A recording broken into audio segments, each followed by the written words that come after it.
Biso partout dans le monde entier, vous qui avez l'habitude de nous suivre à Watozali, précisément dans la ville de Lubumbashi, dans la province de Okatanga, et pas un leader politique que vous connaissez tous. Il n'est plus à présenter parce que Boyebi, comment il s'est battu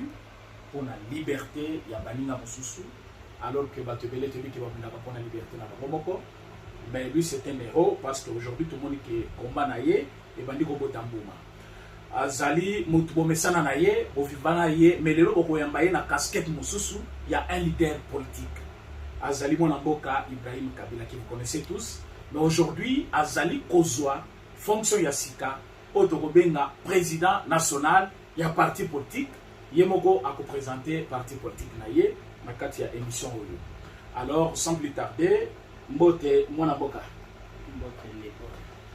Ndeko Ibrahim na kanisi il y a de cela 2 ans. Ngai na yeto ngai to kufa. Ozo kanisa mokolo ngo susu. Oui. Oh, moi si wana ya ka obeta biso masasi. Mais oyebi kombo na yeso supe. Nani na bosa nke o ba hotel Karim ya. Karim ayena boule alobi le longa ina kwa battre bango. Donc place to zalaki kaka voilà. Pa to bandi mbangu mais ayako kuka leader Bozali komona. Ibrahim Kabila, Jekobeya, na président René, il bosse à parler du peuple.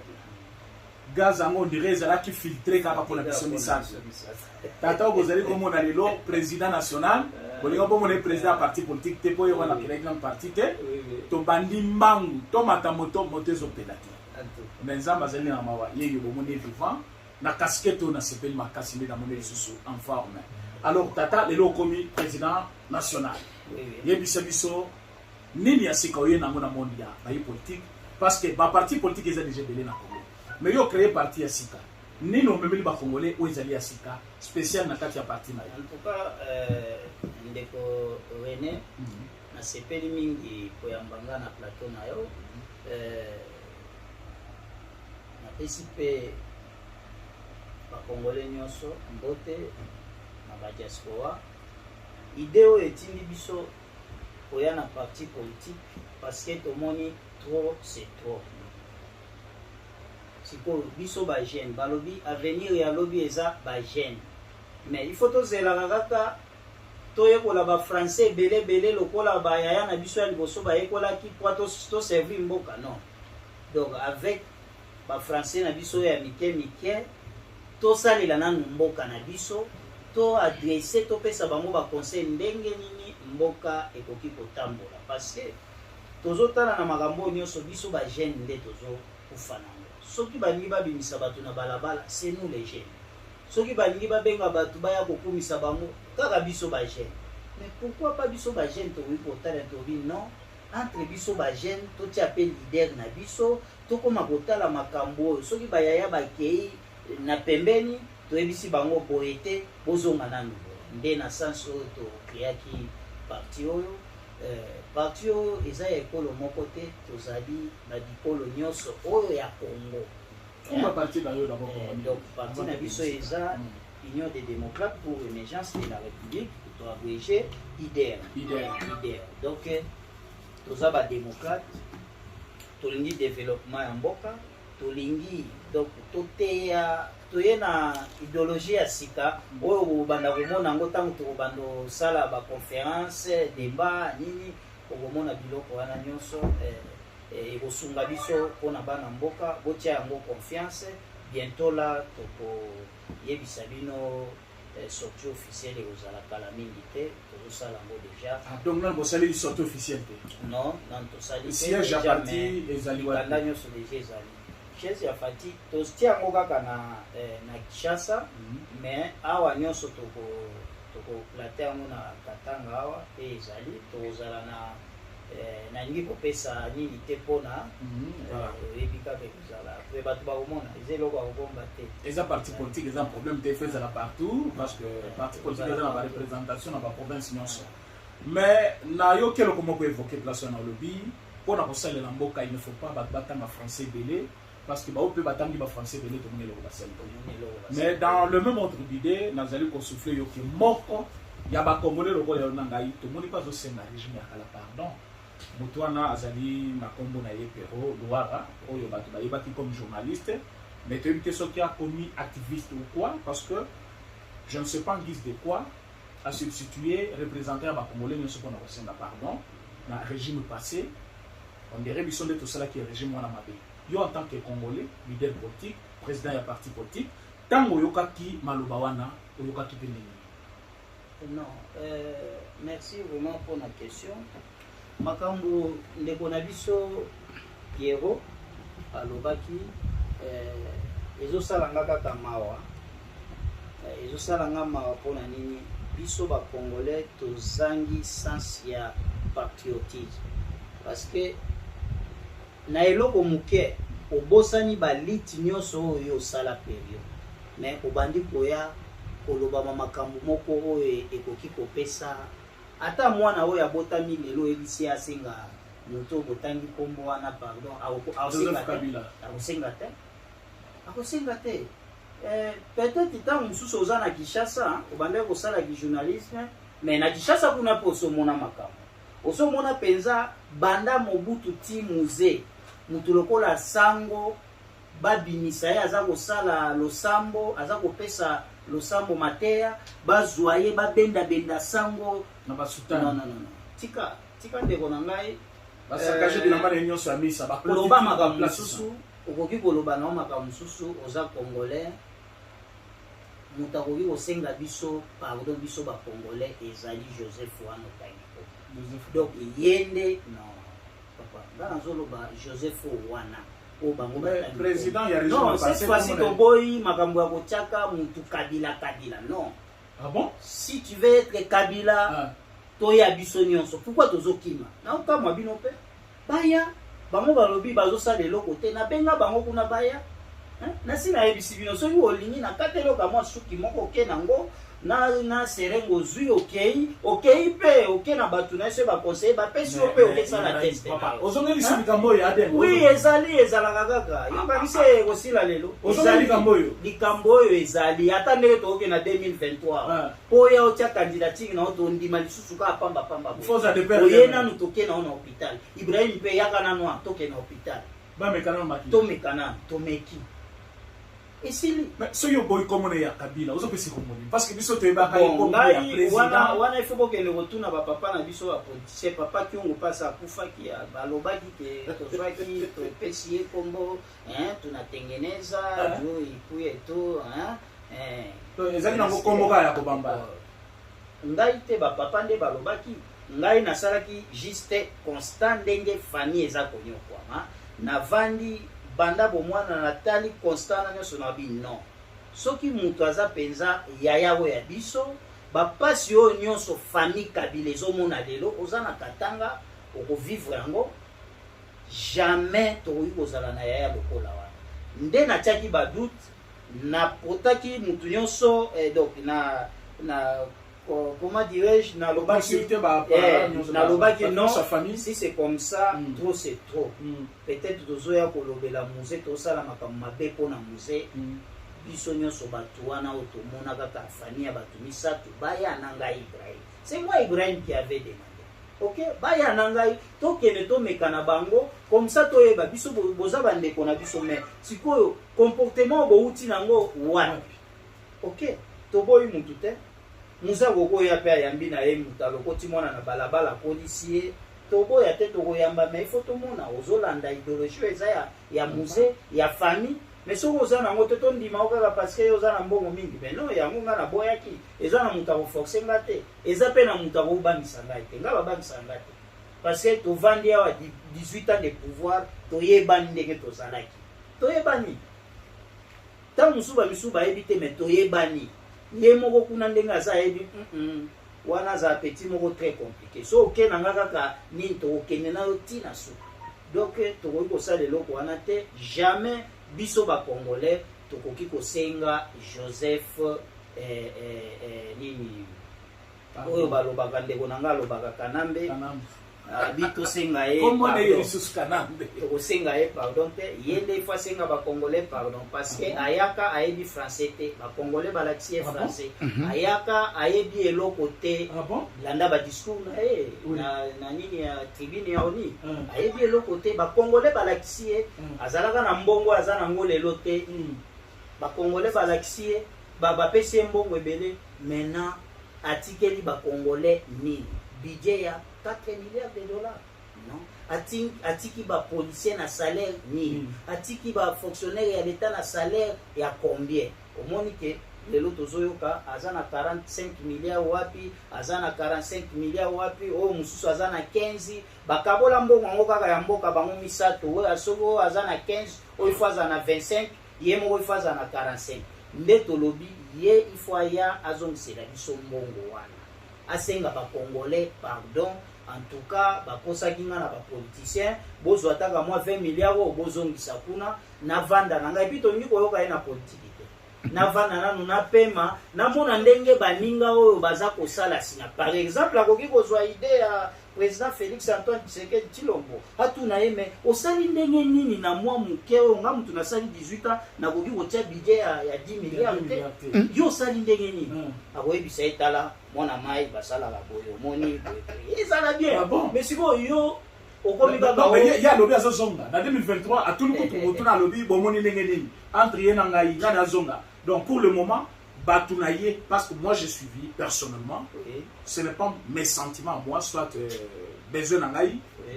Madame Olive Lembe, la Katia Nani, province de Tanganyika, à l'obi Bajen Nyonso, Bazala Sima Mobile Naye, pour la candidat en 2023. Alors, ils ont Fanda, Azonaye, pas Félix Tshisekedi. Alors que Bamsouazo Sengé, pardon, Balobi, il y a Tongaki, mais Tshisekedi a Yobo. C'est ce que moi je me demande. Ni na tongaki Tshisekedi abomi yo zali ndeko na ye propre yo nde fo yibisanga vraiment azande kona propre ça va lokola yo ndimi azande kona propre za malamu mais ngana oyebisa oboye wana azande kona biso te soki aza ya solo ndeko ya biso ngana do biloko nazoloba nakanisi ba congolais boyo kakanga malamu na oloba biloko ya sentiment te nakendaka kolia epa ya mutu te ou bien mutu apesanga mbongo non soki na zangi na yebaka bao yanga ba congolais abi mwana mai talanga ata 50 ça oyebaka ka muzazo sufira te nazaka na vérité naza riche te mais eloko naza kolobeza bo soki ya solo bolobi ke azonga awa pona bosanaki nini abosanaki eloko nini oyo ye na 18 ans akoki kosala ngo to akoya kosalela biso lisusu soki na combien ya 5 ans donc azalaki na temps nyonso azalaki nango ya kosala abandaki nano transition ya 4 vice-présidents na transition wana déjà okokosala erreur tant sikoyo ozwi pouvoir ya yo moko okomi sikoyo okonge ba erreur oyo osalaki na transition asali yango te eleki ayo kobeta su deuxième mandat biso tobenga yango troisième mandat mpo na ndenge eleka kutu na troisième mandat po abeta 18 ans le mandat c'est 5 ans oui asali eloko te donc asali 3 mandats oyo constitution kutu eloba te abakisi su na matabisi ya 2 ans oyo bozokoya kutu kobakisela mwana mboka soka babikaka tobakisa mpona boye bosali bamakelele oyo ya nini te bobikaka mpo ezalaki ngai te mais tokontinue aye ayebisi biso ifo bozongisa ye mobali na ngai akoya kosalela bino eloko akosala te mais alobi te ifo ayebisa biso ke mobali na nga akoya kopesa ou bien idie koma ya 100 milliards de dollars mobali na ngai atekisaki Jekamine na ba étranger akoya kozongisela bino Jekamine atekisaki mobali na ngai abomaki miba akoya kolamusa miba ezonga parce que na mandat na ye ya 18 ans abomaka miba donc nde bongo tokoyoka to bien ça va bon tokoposer ba question eloko nini ezolakisa biso tozongisela ye confiance ke akozongisela biso biloko wana lisusu. Donc ozomona ce sont des blagues, ce sont des blancs. Balingi kosakana na Congo mingi, bazomona ba Congolais lokwa baza ba nyama. Donc yo ye awa 20 ans, ngana boti mwana tia poli, azomona yo sali eloko te et puis lobi nazonga lisusu. Non, akozonga epai na bango na bandaku na bango. akozonga président ya 2023 na PPRD président na bango ya parti na bango po bango na PPRD bazaka na bango na mutu mususu te bapapa na mobibozo mona bango ata bana oyo ya bango bakoli baza ba agent ya PPRD oui bakoki kozwa bana na bango pe batie wana bango rien eza kaka autorité mola eo idée na esili te aza na ba idée ebele bo ndango 18 ans to monelo lolenge ya bapapa ya ndenge nini yango ozomona biso na union des démocrates tolobi non il faut tolamusa bagene il faut balamuka je suis votre leader il faut bolamuka bagene bolamuke mutu asita tudanganya tena mutu akokokosa biso te il faut tolamuka totelemisa bagene nakobanda batourne na république mobimba mikolo eza koya mpona bagene na pesa bango moral bazala penza na idée biso nyonso tozala na idée moko on ne peut pas accepter n'importe quoi n'importe qui donc eloko na monoko moke parti na yo kozala parti ya opposition parti ya union sacrée ou parti nakoki kosala opposition na mwana mboka te voilà oui wana aza le père et des mères parce que omoni nyonso omona ke papa na yo atikaki ndako ya kokufa omoni kaka yaya abimi aye alobi toza ekolo moko biso nyonso baluba tika nasala eloko ya papa letu be papa kulutu abongisaki yo mwana oyo ya mayele okobongisa yaya wana il faut soutenir yaya wana yaya aza na eloko aza na mayele makasi aye kolamusela biso bukanga lonzo mais nani aye kolamusela biso kanyama kasese service national eza alamusi musée ezaki idée ya musée alamusi musée tala lelo fufu akomi Laurent Désiré Kabila musée Laurent Désiré Kabila eza esengo mingi bon mutu ya bongo penza ngai na kesongisi pena kombo ya musée yango wana omoni ngai naza na ba raison ebele ya ko soutenir président Félix Antoine Tshisekedi Tshilombo ata bazoloba nga na kokufa pona ye parce que alamusi kombo ya papa na ngai voilà epesali nga nazangi eloko na koki kopesa président Félix na bao bazoloba bazalaki bana obo soki babana soki bana nayebi te basali eloko moko te donc aza mutu ya soutenir na parti na biso ezali toza derrière chef de l'état toza parti ya opposition te soki kamwa nungu ezali toyebi ke tokopesa conseil tokopesa conseil na chef de l'état comme aza na baconseil akoki mpe kozwa biso alobi bon on est des conseillers ya koconseiller na matière boyeboye tokoconseiller na bwani oyo na mayele oyo nzambe apesi biso baconseil nyonso bomitumisaka na bino te ezali na bible ezali na coran soki olingi ozwa conseil ya kodirige mboka dans les bible ezali dans le coran ezali na maloba nzambe c'est tout eza na eloko ya makasi wana te nga namonaka donc c'est un peu ça toza parti ya opposition te toza na union sacrée il faut pas obosana mais serene namoni ozobosana biso nde na bino tobanda makambo ya union sacrée oyo tobandi nanu makambo ya loi ya nani ya loi minako na nani babeti biso bagaz ezalaki masasi penza tokufa mais nzambe adeviaki yango Karine lokeso boyoki kabomaki nani aussi donc ezalaki matata et puis toyebisi président de la République tolobi non olandaki baémission na nga nyonso baintervention na nga nyonso na chef de l'état entre FCC et la population accord nini oyo monsieur le président okobatela eza ya population parce que population nde epesaki yo nanu mandat oyo okendaki liboso oyebisi bango ngai nalingi nazala président de la république na komatisela bino budget oui ozosala ya solo tozomona budget ezomata ata soki ekoki te mais tomoni déjà ke emati eza déjà ok et puis oye koloba olobi non ngai il faut na changer vie ya basoda soki président de la république alobi ke basoda bakotambola na mutuka à partir ya salaire na bango eza mosala ntango nalobi il faut nasala yango monaki président de la république akoti akomi kobatisaka mwa après année moko azobatisaka salaire ntango mosusu ekoma ti manda na ye koma affaire okomona soda mpe akomi kozwa ntango mosusu soda ya se kamwa $500 boye $500 akosomba mutuka $500 baopesa ye crédit na baagence ya bavekile chaque mois bazokata même 300 mais eza na bakongole mosusu baomona lokola eza pasi yango omonaki biso tobundaki mpona union sacrée soki ezalaki parmi bato bazalaki donc oyo balobaka les 10 premiers joueurs toza parmi wana tobeti ba 3 ba 4 je suis parmi donc oyo tosoutenaki président akata alliance na bango na FCC et puis katamape bino biso pe tozalaki wana mais ntango bato baowela baposte tokendaki te bato bayebaki te eza na komba mosusu etikali fo aider le chef de l'état bon baoyo baza pembeni ya chef de l'état bayebi mosala nini tosalaki tosali mosala lelo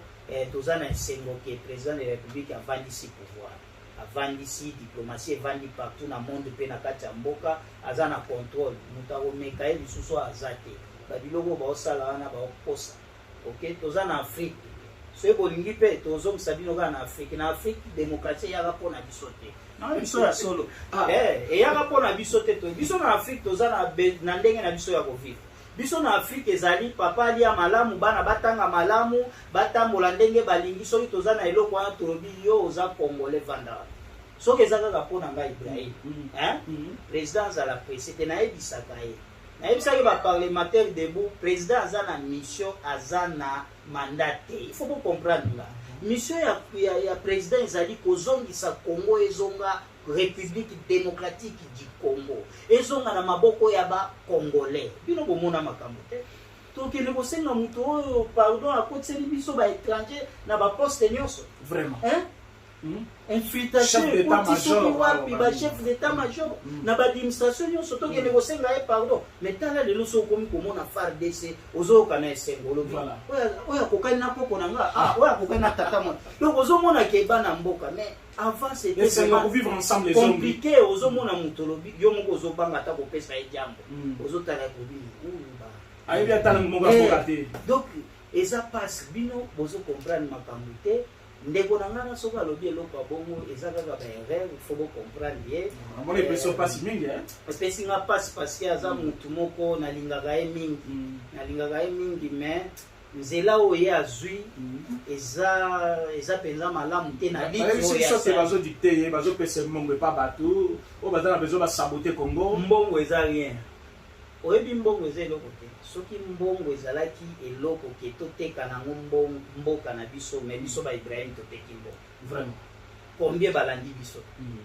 trahison tolobi no sala rébellion na kosala eloko moko te ifo nalanda oyo papa na nga lobi ne jamais trahir le Congo donc ndeko na nga Pierrot na kosenga yo kulutu oza grand frère zonga na nzela tant mosusu oyebi makambo mosusu te benga ngai Ibrahim na koyebiso makambo mosusu okama donc bazo utiliser mayele na yo ok yo oza mutu lobi okoki koservir mpe mboka na baposte mosusu mais bazo utiliser mayele na yo parce que bamoni mutu oyo lokola babundaki bazwi pouvoir mutu oyo bakorécupere tika tosala ye boye mpona azala mosika ok lobi okozala na besoin orécupere mboko oservir mboka na yo siko soki batieli oyo babiloko oza koloba vraiment ndeko na ngai biso tosenga vraiment namoni esuki so motema vraiment c'est pas une bonne chose ndeko Pierrot makambo luki ya boye avant toleka na deuxième sujet oyo ezali ya suka parce que tozolobela loi électorale tokolobela yango parfois na 5 minutes ya pamba tozali kopréciser na makambo oyo président Ibrahim alobi place oyo Kabila soki biso tosenge pardon même bamboko bakolamoka pourquoi parce que Kabila atikaki budget na 4 milliards biso tokomisa 9 milliards atikaki gratuité telelo bato bazo profiter na gratuité bazali ebele tous les enfants sont à l'école gratuitement na niveau primaire Kabila tikela biso j'ai camino bozo mona lelo selon information te récolter na ville balobi soki Kabila salaki kaka 5 mois encore na pouvoir na ye 5 mois balobi na nete 5 mois j'ai camino lingeki disparaître ponani parce qu'atekaki ba mine nyonso ya mboka ya concession nyonso ya Jekami et jusqu'aujourd'hui il y a même des endroits où Jekami nazali kofuta bato mais usine ezate ya kosala la mosala pourquoi parce que atekaki ba concession nyonso na ba paya mais lelo bomoni bino moko comment ba licence ba permis d'exploitation bazali kozongisa na maboko ya chef de l'État Bino ko bomoni comment je camine azali ko soma babisi ya sika ya ba travailleur. Ce qui veut dire à Matisi to ya exploitation na yi. Ya mona kata otende korene. Ya mo eloko nazo beta sete na ba ndeko nanga ba katange ba papa ba yaya ba leki. Il faut to fungola maele, to fungule akili yetu. Parce que tozalaki na mutu alobi aza ndeko na biso. Azweli biso jekamino epesaka biso valeur na katanga mule katange ateki yango na bayuda. Ok? Azwi pe omoni mutu wana aza na problème ya baluba. Luba kati, luba kasai, luba kananga, bakaka kamisatu batu moko. Boko sanaka te. Ba politicien ba oko sabiso. Toza bakaka kamisatu, batu wana baza moko. Omoni bakaka wana nde kombo ya koko wana moko. Oya ye mama fulani, oya ye mama fulani, donc bakaka. Ndo moni mulubakati, mulubakasai, mulubakananga. Ozo comprendre? Siko akei kuna na nini? Ake na Kasai. Azu ya tekisi miba. Soki ba Zimbabwe, soki ba nani, bazo salela ngo ba continue penza bazo salela ngo na ndenge moko oyo ya mabe. Siko biso bakatange tomoni penza Kasai parce que président c'est un Kasai Luba Kasai, n'est-ce pas non? Biso so baluba azui siko abino bandeko nanga kuna bakatange je kamini na bango epesaka bango valeur esete kami il faut na bunda na makasi na nganyonso bazongela bango je kamini parce que katanga sans je kamini katanga eko vivre te abundi azui je kamini na biso lelo ekomi ya biso je kamini ekomi kopema botuna soki boyebi te mais mutatekisaka ngo to souteniraki oto pesaka kombo batekaka ngo bayebi koteka ngo na ba accord ba contrat moko oyo l'état aza ko bénéficier te soki l'état zo bénéficier te c'est que biso peuple toza ko bénéficier te ateki yango siko mwana mboka aye azongiseli biso eloko wana merci tokopesa ye tolobi ke bolongwa aboke tobenga na lisusu longwa po so zongiseli biso jekamine na biso siko tokomi kozwa ba minere tokomozwa nini bima oke non donc yango na bisa bino ba jeune il faut boza mayele il faut boza la mayele bakosa bino te président Fati azande kona biso katange na kokende plus loin parce que koko na biso azakaka moko photo ye ba biloko wana bitumba ya Kasai na katange kokende musika te ata balobi lelo to bunda omona kaka to bundi une semaine komi ono to yokana to ko continuer boete bitumba to yokani donc problème na biso eza to tanga to kende liboso tout ça de la province na biso to kende muluba kozala peuple moko makasi parce que to monique na makambo ezali koleka loi epai azosenga ba pardon kotoyo loi électorale en cours loi ya Tchanipe ndeko Singi Pululu ayindi sikuna je vous assure que peuple congolais babakisi ba élément ya sikana loi ya Tchani. C'est-à-dire, ce n'est pas que ceux qui ont botami na deux parents, bazaba congolais, ndoko ki koza la présidente, mais ceux qui pour balaki moi sans étranger, yeba ki koza la présidente. Et les lois na biso, tout le monde va mobiliser batou des coins, instrumentaliser ba jeunes, parce que ça va loi examabe. Loi examabe parce que partout dans le monde va protéger ka institution va venir ka présidence. Un président, celui qui est nationaliste, il faut abattre l'intégrité en boka. Mais ceux qui sont étrangers, à cause de la position en cas de conflit, pour accueillir battre, après ça n'a ni raison, après ça n'a ni faute, mais loi wana est allé en cours. Bino ba Congolais, vous allez peine à rôle à rejoindre la loi wana. Ou à allez leader politique. Le cas de Tokutani naye, Tokoti kate sans qu'il y ait le wana. Aye bisabiso, ceux qui l'ont les amabe soit les amala. Avantage na pour la Congolais ani, des avantages des amis. Pour selon biso, tous on a quelques avantages, na des avantages. Na éviter ceux qui ndeko Ibrahim Kabila a des avantages na loi. To na moni loi wana eza loi kitoko. Au moins toza na démocratie ndenge bolobi. Loi va changer bango. Basala va constant même après 10 ans, 20 ans, 18 ans, batali loi oyo epesi biso eloko nini. Tokendaki na Saint City to voter ba loi oyo bapesaki biso, baeli biso tobi botondi mango kaka bongo. Donc okoko uta na Rwanda oye. Soki ka ko changer kombo komi mulumba okoma président. Okoko uta na opemboka mususu oye. ata na ba Italie kuna na banini oye kaka soko changer na yo kaka okomi kaka wakabila okomi président maintenant toye kotala tolobi oui tondimaki loi oyo mais tosala constant tosali constant ya pendant 18 ans tozomona loi oyo ekoti biso na makambo ebele voilà okomona ta ke un ministre asali mabe pona bakanga ye o immunité il faut balongola il faut banini donc nyonso wana eza kaka na ba loi na biso ya mboka tobi non pona congolais nyonso azala ndenge moko ego devant la loi il faut totala bamibeko wana ba loi wana malamu to changer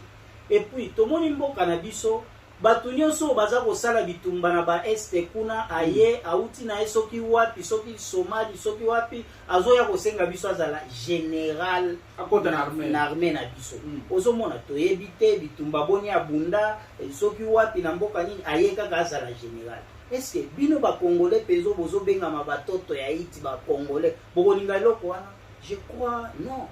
Donc et donc je vous entends. Oui. Donc pardon à monsieur Kabila que lui avait intégré ba payan armée na biso. Mais tant le 23 les ADF ba sengi ba intégrer armée fa chabo ya mulibera. Yango molime ba assise za kuna félicitations na chef de l'état. Félicitations na chef de l'état ko boya eloko wana nde ayebi akomi ko kota siko na ba idée na bango penza nde ko décourager bango ya ba rebelle wana ba idée na bango no donc asi atangi bango ayebi ndenge bazalaka nde abeti bango frein eza frein moko makasi oninga ko koma politicien yaka yo za congolais to ko pesa yaka wa cha candidature batu ba voter o leka et non pas na ndu oninga ko ma soda non yo so tangisi makila mingi yo to ko tsoisu na mete le fotikala na vie politique ou civile au sali eza malamu mingi loi wana malamu ya loi wana ezani bitumba na mboka ekosila bokoyoka te o général tel abimi akimi na minduki ya armée ake kosala groupe na ekozalaka tsusu pona général wana tango azobima ayebi ke ngai awa ndenge na obima boye donc na ba peuple bakozwa nga lisusu te bakondima nga lisusu te ekodécourager ekosala rébellion bokomona ba rébellion ekosila na mboka donc toza na droit ya kochanger loi wana ndenge ezalaki tondimaki yango pendant 18 ans lokola pe tokomi 18 ans tomoni ba échec ya loi wana tomoni ba infiltré belé toza na droit biso ba congolais c'est notre pays biso nde toyebi à quoi nous souffrons donc toza na droit ya kochanger loi totala lisusu non loi oyo tosala ngo nanu boye toyeba ndenge nini tokoki ko batela mboka na biso loi nanu to voter yango te loi nanu ebandi to bandi ko appliquer yango te mais bino boza na bozo bangelo ko ni totia nanu loi na parlement balobi ba discuter na table ronde hors cadre légal ya bwana balobi ba ko discuter te soki ba boyi to kokende na référendum to kotia loi wana population akokata makambo c'est tout akovoter loi soki bobimisi batu na bino baza koloba o to boyi loi wana biso pe to kobimisa batu na biso ba vrai congolais o to lingi loi wana à ce moment là ekokoma na deux groupes bao baboyi bao bandimi ekosala nini référendum tant to voter na référendum majorité o ba voter sili ozaisu na besoin to ebisa biso o bolekisi non tokoke na référendum tokovoter loi wana soki na parlement basalima seki bayebaka tokoke na référendum. Donc c'est un peu ça, moi je soutiens ça. En tout cas, courage na député na biso Singi Pululu. Voilà, ils ont loi Tchandi obange lo côté biso congolais nyonso toza sima na oko na bien ya mboka. Il faut to protéger mboka na biso. Ndenge moko kaka awa na katanga baoloba non botondani biso si esali bango mabeti. Babia bozoya ebele to protéger na katanga. Siko bokongo banga siko loi oyo protéger mboka mobile. Si loi wana ndeku teza malamu pona biso katanga. Eza malamu. Oui. Eza malamu po abazo kotela biso ebele. So siko loi na ekoti katanye nyonso akoza penza fier. Nga za katanye ni lizalika hapa niko baba yangu yuko hapa. Nini il faut ba poste wana ya ba gouverneur e ba dozana ba katanye tozo mona bango bien. C'est ça. Ba vrai katanye. Ba vrai katanye donc eza loi moko kitoko to soutenir yango to sensibiliser population to koleka na ba chaîne pona ko soutenir loi wana. En tout cas, merci. Merci Leko Ibrahim. Vraiment, le peuple congolais mokayo kinamato inaye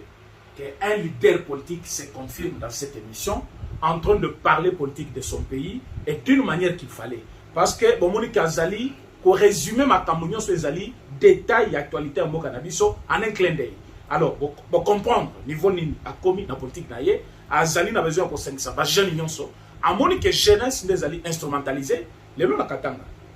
Tant que vous avez conflit les alliés, ce ne sont pas les katangais au baboy, balou babafanda. Mais il y a parfois un groupe d'individus au bazali qui profiter de l'eau pour politiciens, babengi jeunesse batindi kibam. Mais leader ya ba jeune yé.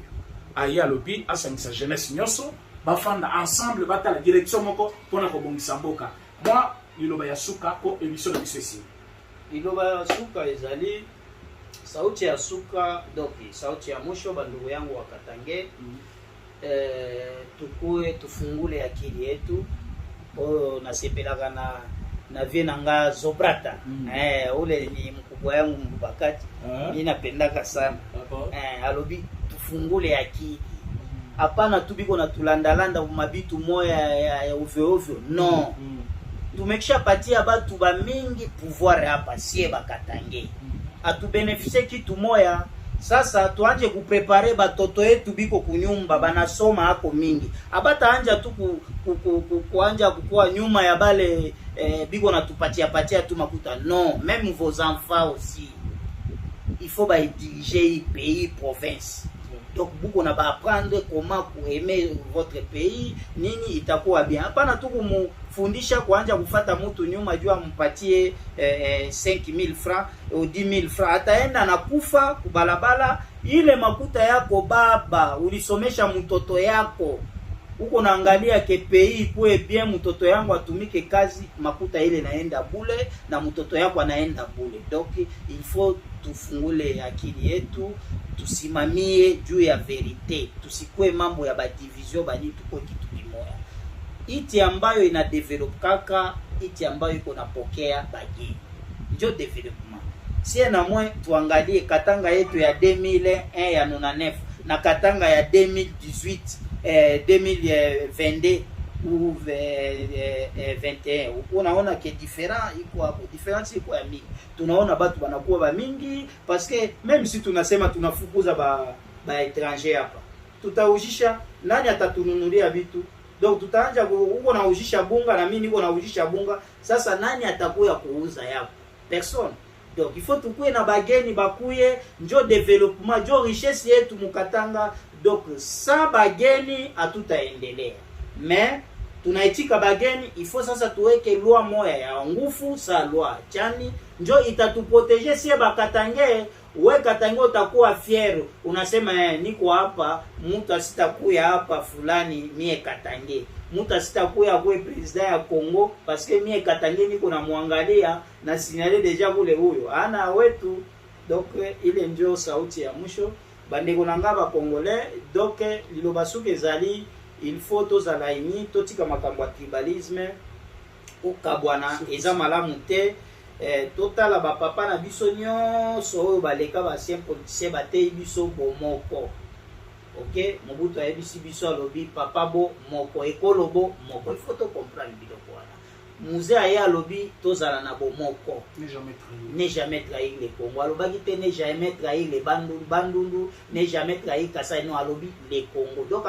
azo apprécier biso kozala na bomoko donc batu nyonso siko biso ba congolais tozala na bomoko to soutenir mboka na biso to soutenir tozala na amour ya kolinga ba chef na biso bazali eza kaka tasi sa makambo nyonso lelo soki bomoni ke asali kamwa ya malamu ya bien bobeteli maboko bo rappeler na oyo ya bosani tala osali awa bien place boye obosani donc ekozala malamu ngole to bimisa o mwana mboka zawana po totia mutu oyo biso toyebi te yebisa biso lelo fatia longwa wana nani tokotia tozana mutu te tozana mutu te papa